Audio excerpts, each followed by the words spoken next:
What's Iran doing in Iraq? And is ISIS metastasizing around the globe? All that, we're going to talk about it coming up on today's Hot Zone. This is the Hot Zone. Engaging with the news in a whole new way, international war correspondent Chuck Holton brings insight into areas of crisis and lets you help those affected. Well, folks, it's another beautiful day out here on the farm, as you can see, and I'm here making you another podcast. I just want to take a minute, though, and let you know how much I appreciate all of you who are supporting the podcast, especially on Patreon. Those of you who have really stepped up and joined forces with me and with the podcast to try to do some good around the globe. And as I go and I bring you the news of the wars and disasters I'm covering, it really encourages me. Frankly, I'm just really humbled. And I want you all to know I'm keeping track of your generosity, and I'm using it to continue to help the people that I've been reporting to you. Here's one example. These two girls from Venezuela, Jessica and her sister Oris, were helped back in April to move from the border region in Cucuta, where they were living on the street. We got them a bus ticket and sent them to a city called Pereira on the other side of Colombia, where they had some relatives that they could live with. Now that was step one. Then we sent them a little more money to help them get a better place of their own, and now we're helping them seek work permits that will actually let them get real jobs and really get on their feet. We also gave them some money to go see their kids. Now, this other mother, Catherine, has been working as a porter, and she had to leave her kids unsupervised, playing out in the street while she was working. But with your help, we got her set up with her own little business, and so now she can stay where she is and sell things and stay with her kids. Bottom line, you guys are making a difference with your contributions to the podcast, so I really want to say thanks. In a few weeks, I'm going to head to Afghanistan, and I'll be over there for a couple of weeks. And there's a whole lot more happening on the ground in Afghanistan than you probably know about, because the media really hasn't been paying a lot of attention to it. But with 15,000 U.S. troops on the ground, I think we ought to know. So I'm going to go spend some time with those guys and bring you the scoop from on the ground. One of the greatest things is I'm going to get to see my son. All right, let's talk about what's happening in Iraq right now. The Iranians have been busy trying to strengthen their grip on that country, as we've reported to you a bunch. And you have to remember that Iran is Shia Muslim, and everything south of about Kirkuk in Iraq is also Shia. So there's an affinity there. North of Kirkuk is Kurdistan, and then west of that is Sunni, Yazidi, Turkmen, Assyrian Christians, Chaldeans, Druze, and a whole bunch of others. There's a bit of generalization in all that, but it helps to understand that Shia-Sunni divide especially. Those people are not friends. So we heard about a credible threat coming from Iran a few weeks ago. We talked to Eric Stackelbeck about that in episode 112. We saw some drone strikes on Saudi Arabian oil facilities, and some of their ships were hit and targeted. We started moving aircraft carriers from the United States into the Gulf, and there's been a lot of harsh words going back and forth between the U.S. and Iran. Then the U.S. Embassy in Baghdad started pulling their people out of there and leaving only the essential emergency staff. Now, Coalition Major General Chris Gaika says there's no increased threat from the provisional military units in Iraq. Check this out.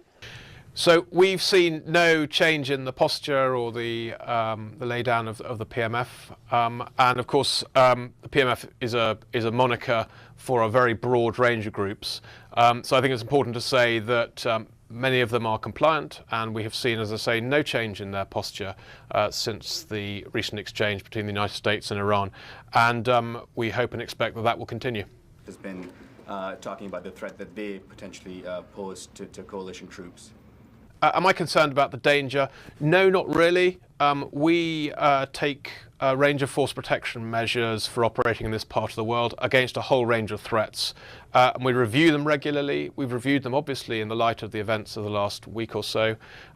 You wouldn't expect me to go into what they are in detail, but we find them completely satisfactory, and we don't intend to change them and our escalation process within them.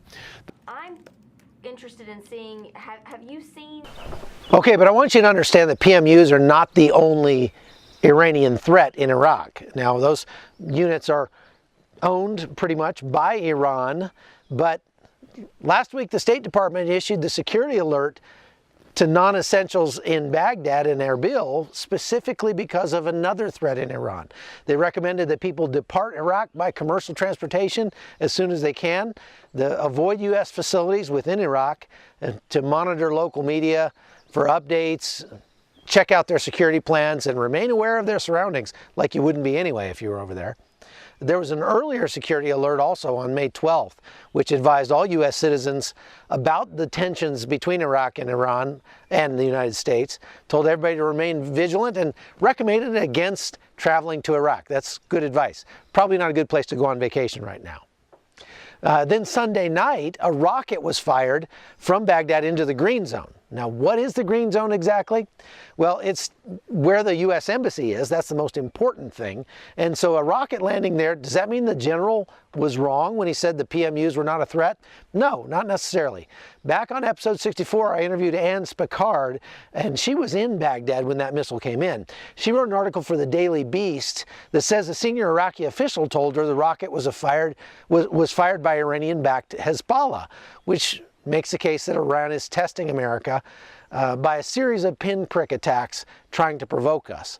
Now, I don't know about that, but because what would be the end game for them there? U.S. intel agencies reportedly knew about that threat in Iraq and even knew about Iranian-backed forces moving missiles around bases where U.S. forces are housed. Apparently, when Mike Pompeo went over there last week, he asked the Iraqi government to rein in those PMUs. So I guess you could say that the British generals just was doing what generals are supposed to do when they go give a press briefing, just not give anything away and tell the press something without giving anything away. But I guess it remains to be seen whether what's going to happen between the U.S. and Iran. But one thing we do know is that Iraq's going to be a point of friction between the two countries in the process of finding out. So Iran desperately wants to control what happens there in Iraq and likely sees everything happening in Iraq as part of a proxy conflict against the United States.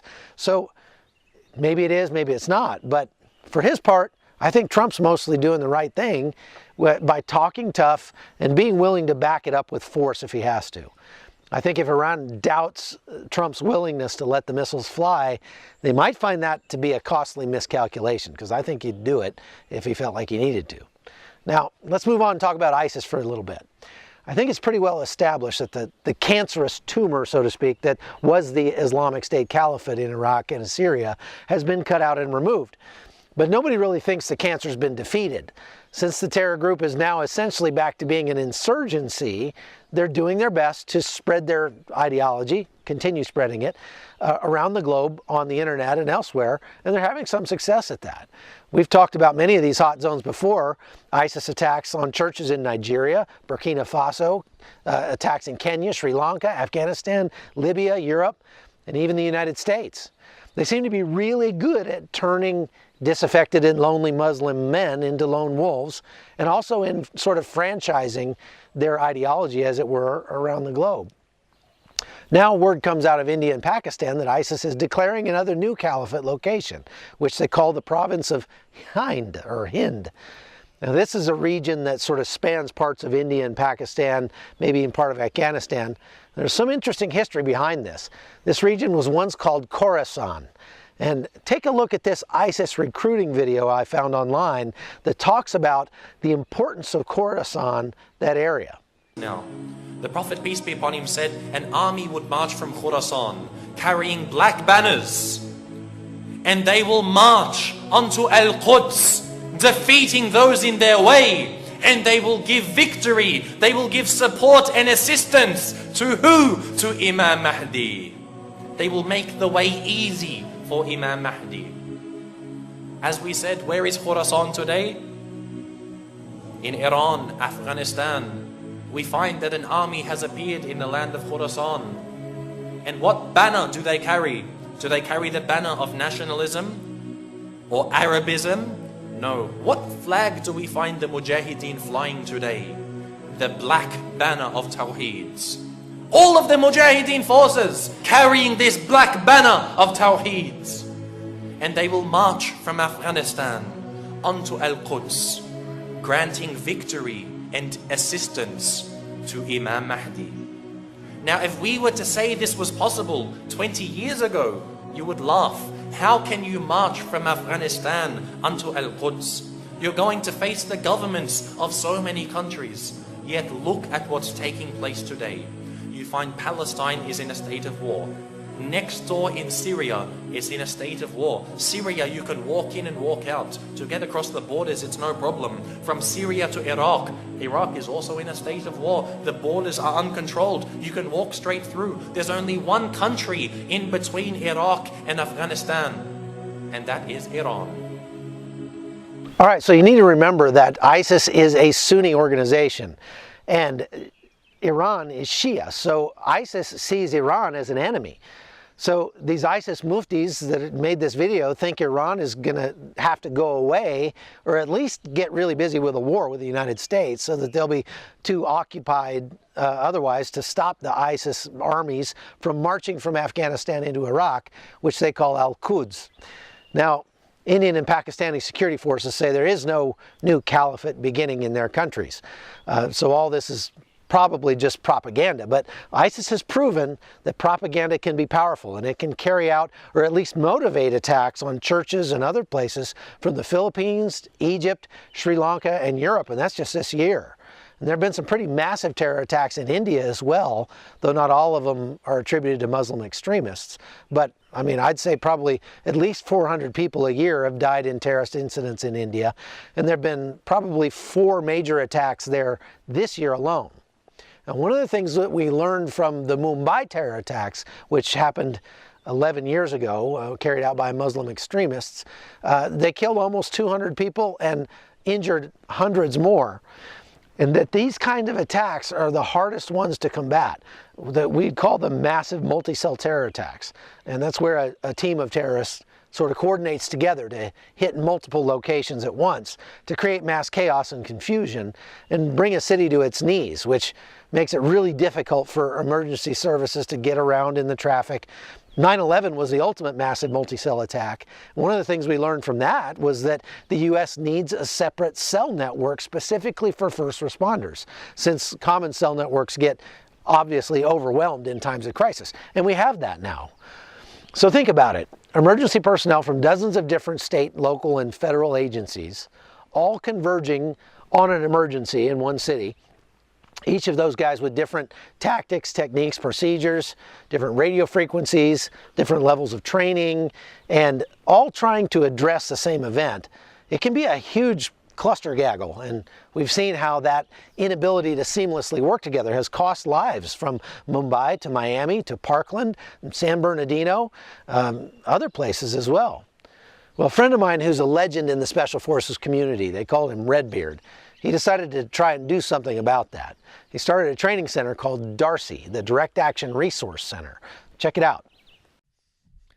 In the wake of continuing terror attacks around the world, it's clear international terrorists are evolving to use ever more spectacular and brutal tactics. Coordinated attacks on multiple locations can quickly bring entire cities to a standstill and represent a nightmare scenario for any law enforcement agency.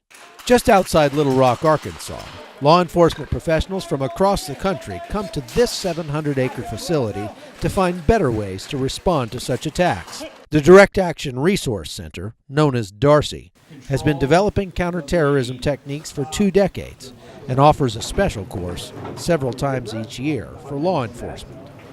Former Green Beret Rich Mason is the founder. Darcy was started in 1996 as a way for special operation type forces, law enforcement and military, to get it kind of off campus, away from the flagpole, and to really focus cost-effective training. Darcy focuses mostly on things like urban warfare, counterterrorism, things along those lines. We have ranges for everything from sniper to pistol. We do concealed carry, low visibility operations, explosive breaching, things like that. The Law Enforcement Counterterrorism course brings in cops from all different agencies and throws them together in a chaotic, hyper-realistic scenario from day one. This course is designed to defeat a multi-cell attack, similar to Paris, but actually worse in scale. One of the things that makes Darcy training so effective is that they have the cops bring their same equipment that they would take on their real calls. So the SWAT guys bring their same body armor, the same helmets, gas masks, and even weapons. And there's one important difference though, and that's this little blue bolt that goes in their weapon while they're here. This is modified to only fire plastic bullets. The reason why that's important is because the OPFOR, or opposing forces here, are all live guys, and they're shooting back at you with these same plastic bullets. Now this isn't paintball. These things really hurt. And the point is, when you get hit, you know it. That makes the training painful, but very realistic. Yeah, this training is very important because it puts everything in a context for law enforcement.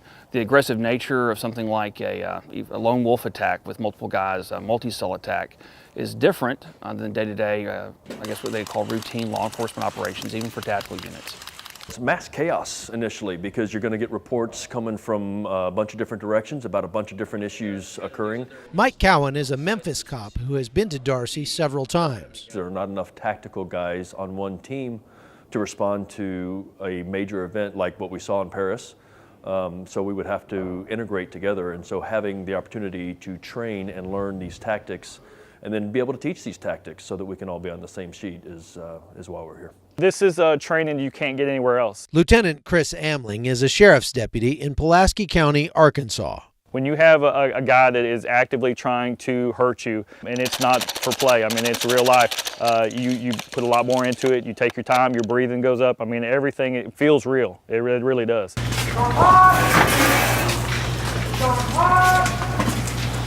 The scenarios keep changing and getting more chaotic throughout the course, and that's done on purpose to keep these guys guessing and make the value of the training even higher.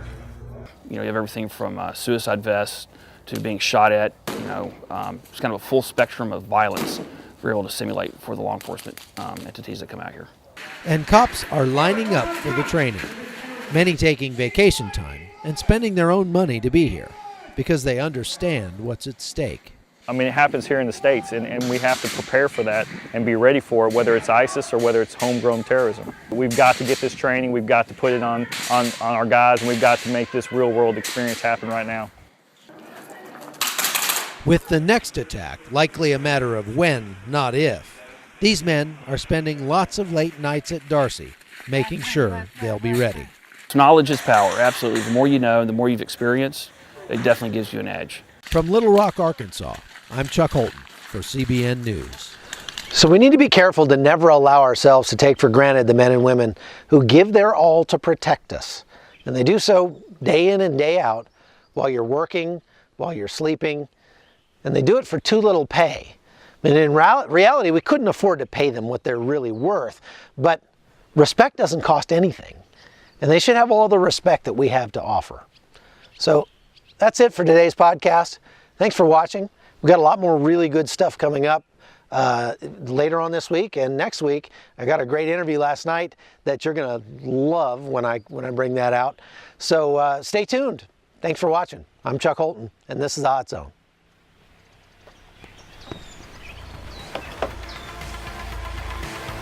The Hot Zone is produced by Amy Holton and Livefire Media. Copyright 2019.